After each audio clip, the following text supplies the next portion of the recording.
Hi అండి, welcome to my channel. ఎంతో టేస్టీగా ఈజీగా సింప్లీగా అయిపోయే స్వీట్ రెసిపీ చేసుకుంటున్నానండి. ఇది మనం కుక్ చేయ అవసరం లేదు, స్టవ్ మీద పెట్టి సింపుల్గా ఒక 3 or 4 ఇంగ్రీడియంట్స్తో స్వీట్ అన్నది అయిపోద్దండి. ఇప్పుడు దీనికి కావాల్సిన పదార్థాలు: 1 కప్ పాలు, 1 cup sugar powder, 1 cup milk powder, 1 cup ఎండు కొబ్బరి పౌడర్ వేసుకోవాలండి. ఈ మూడు మిక్స్ చేసేసి పాలు 1/2 కప్ తీసుకోవాలండి. బాయిల్ అయిన పాలనే ఫుల్గా చపాతీ ఎలా అయితే మిక్స్ చేస్తామో ఆ విధంగా మిక్స్ చేసి ఇలాగ చపాతీలాగా చేసుకోవడం అండి. ఆల్రెడీ మనం 2 పార్టీషన్ చేసుకోవాలి ఈ పిండిని. ఒక దాంట్లో నేను ఫుడ్ కలర్ మిక్స్ చేసుకున్నాను, ఎందుకంటే చూడడానికి బాగుంటుంది, తినడానికి బాగుంటుందని.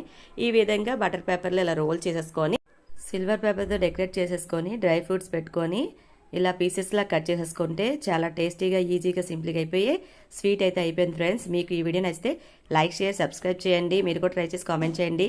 Thank you, bye bye.